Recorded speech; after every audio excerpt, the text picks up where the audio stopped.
Okay, so we're gonna continue the discussion on the self-hypnosis. The real illusion that we all are living in is making us think that we are material, and we believe that that's all we are, material and nothing else. But from last time's discussion, we discussed a lot of things that it's about beliefs that makes us believe what we are. So, and we think it's a reality.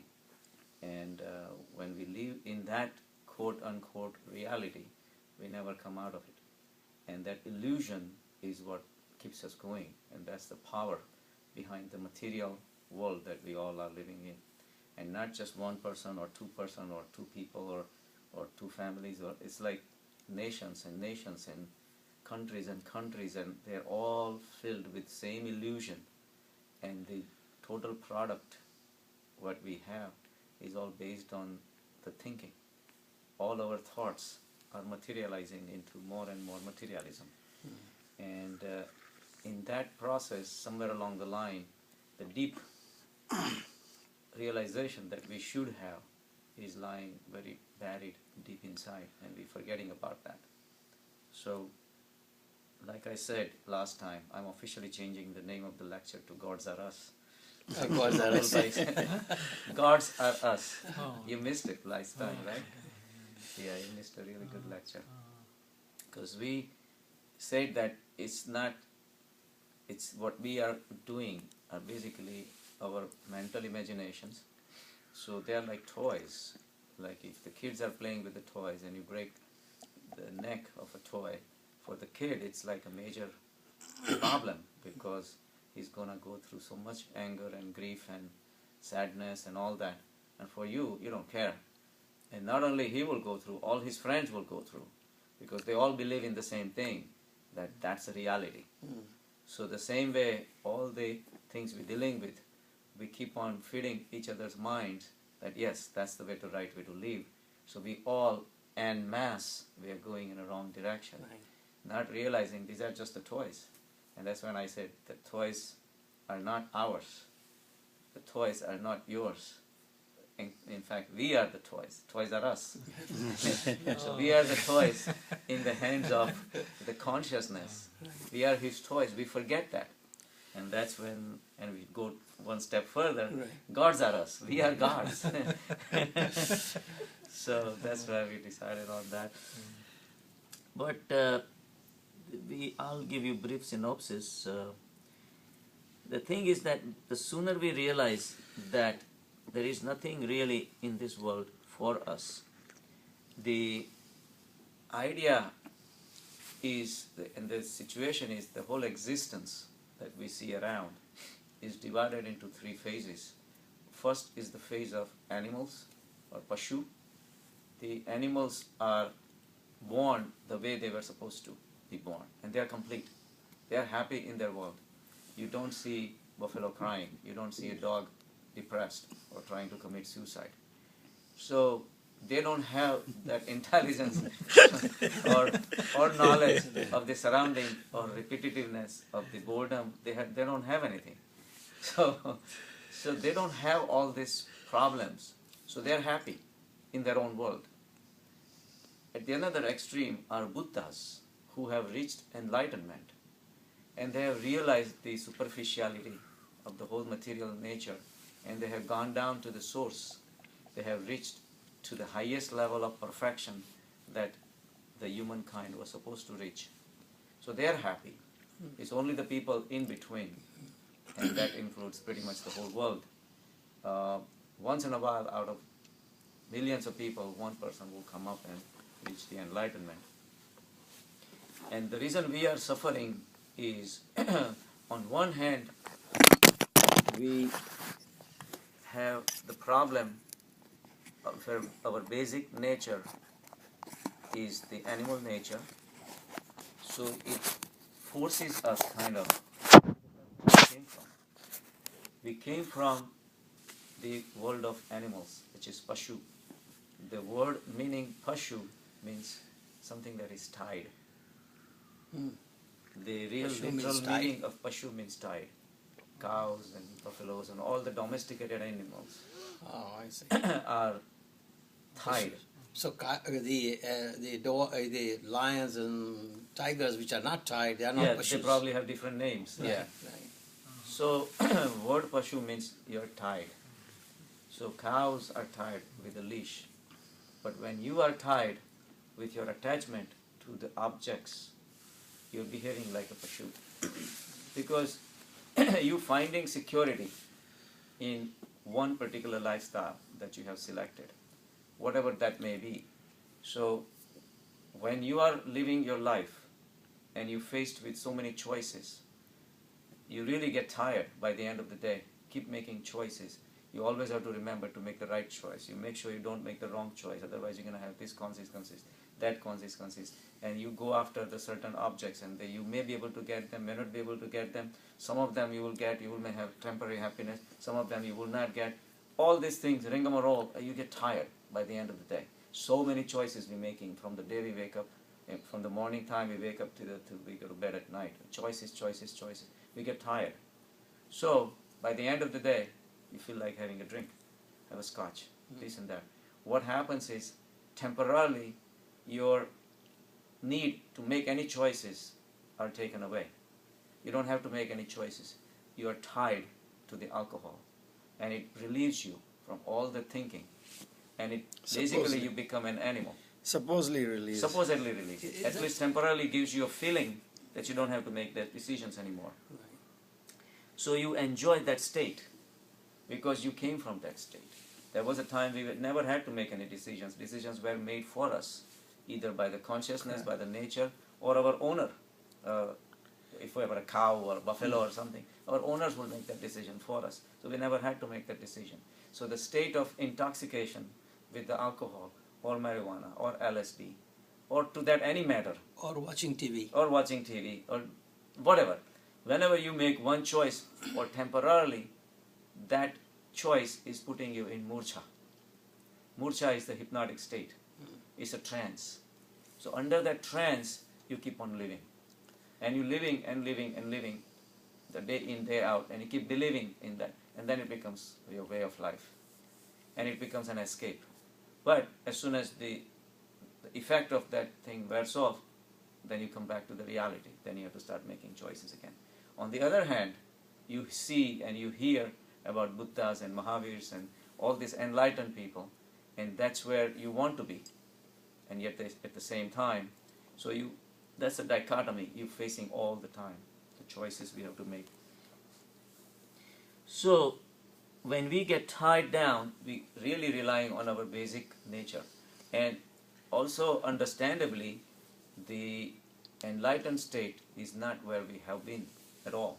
We don't even know about it. So the fear of unknown really bothers us. We don't know whether we'll make mistakes or not. So time to time, we have to take a security back into our intoxicated state. And we go on. And that's another reason why we keep on believing material life. Material life is static to us. A rock is a rock. There is nothing happening. A tree is a tree. A human is a human. We take them at a face value. And it's so easy to do that. But there are times when we realize, when we are shooken up, when we see the emotional aspects, and we never care about other people's emotions, but sometimes we have arguments, and then we suddenly realize that the friend that you thought was your friend, the daughter that you thought was your daughter, all of a sudden comes with, say, what about this, what about that? And then you have emotional conflicts. And then you never realize that you will have to face with that, because now you have at least that much awareness to feel the pain and suffering of other people. All of a sudden he says, oh my God, what a mistake I made. I should have treated her better. Or whatever. I'm just giving examples. So all these interactions and the frictions that we're having is a part of the problem. At the same time, it's a God's gift given to us of raising our awareness from the animal world to a higher level of a human being, right? But unfortunately, the flow is going forward. Taking a relaxation back into the life, the object that we like, and then we forget about these frictions and conflicts, it's not going to work, because that's just going to compound more and more. By the time everything is over, you're going to be facing the problems again. So the problems that we call problems is a launch pad to go into the higher reality. Good morning. When you go back to the material existence again and again and again and don't find a solution in that, at least we have to realize that realization comes for most of the people that there is, and that's why we are stressed out. But some people, you ask them, how are you doing? I'm fine. Right. They never have a problem. And they don't even know what they're talking about. The person who is asking, he doesn't care. The person who is replying, he doesn't care. So we keep on asking each other, how are you? Fine, no problem. Right.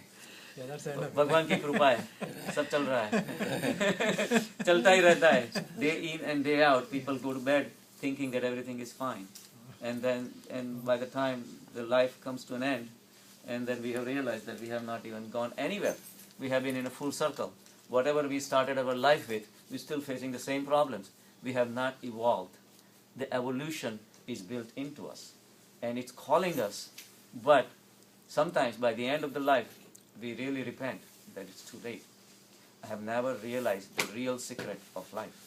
And I'm not saying we all are going to reach enlightenment in this life, but at least trying to understand the secrets of life and seeing the influence of that on our mind. It's a continuous interactive process. And the only way you will be able to advance is you realize the conflict and look at it at a distance. So these are the conflicts that I'm facing, and what are the solutions? Is it going backwards is a solution, or moving forward is a solution? You change on a dynamic basis. The dynamism is the way of life. See, the problem is that we look at the material life. Scientifically we know that the material life is not static. It's changing all the time. So we cannot keep our mind static either. Our mind has to be flexible continuously. Say, for example, you say, this is a tree. It's a simple thing to say, but there is a problem. It's not a tree. It is a tree happening.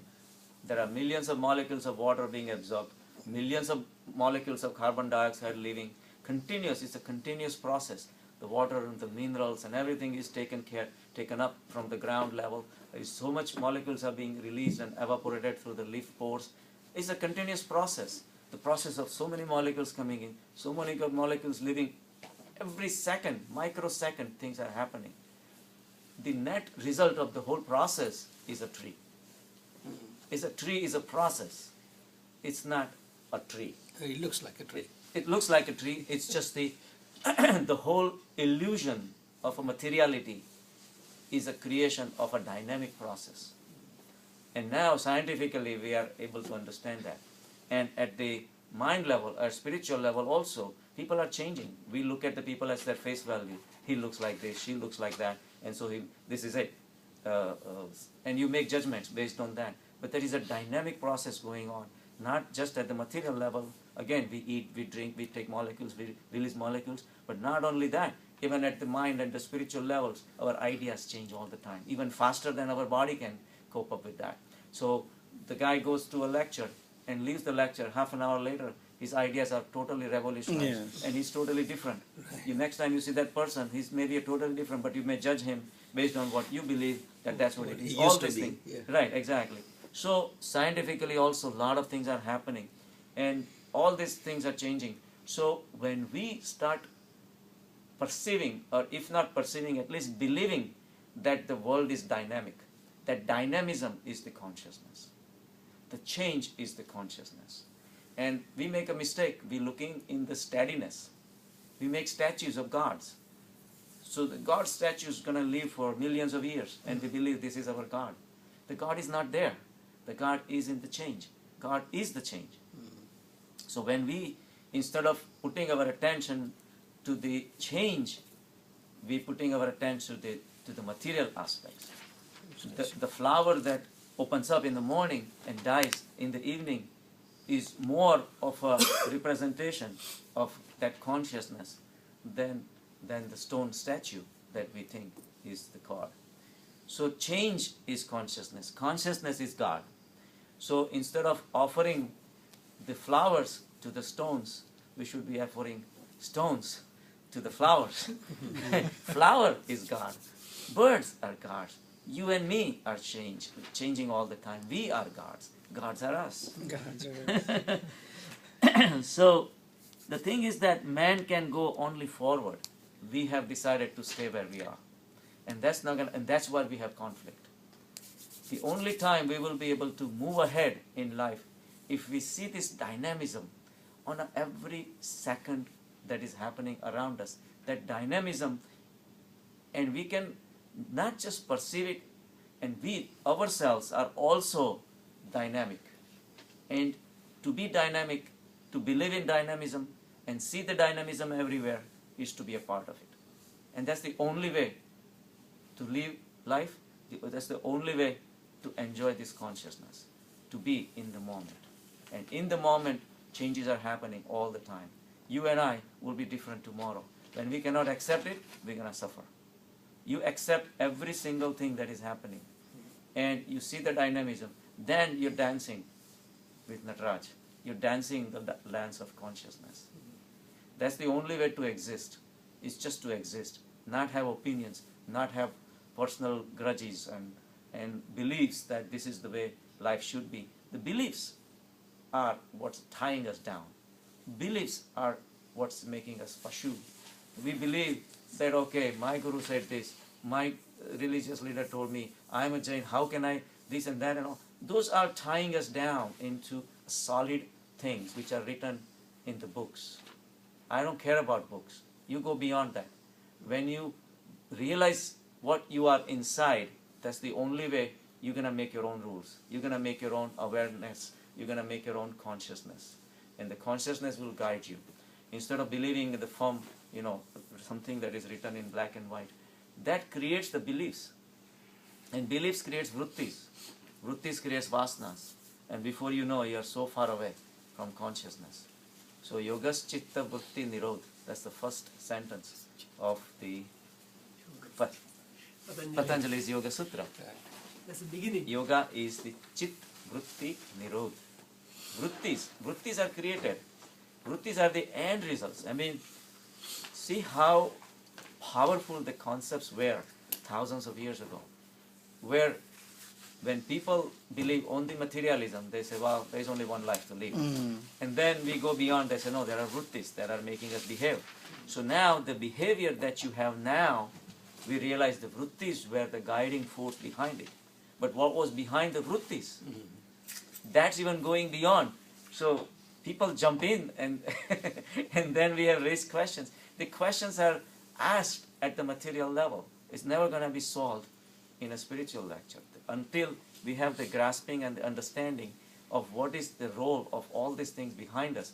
And then not only we get the answers, but our life changes. The perception of the reality changes. Our thinking changes. And our ideas change. And all of a sudden you find there's so much enjoyment in life. For no reason, you are happy.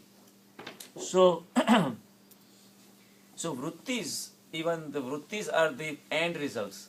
Again, vrittis are solidly written, at least for the time being. Until we shake the foundation of our mind, until we shake the foundation of our deep psyche, then we realize that vrittis also can be superseded. Vrittis also can be changed.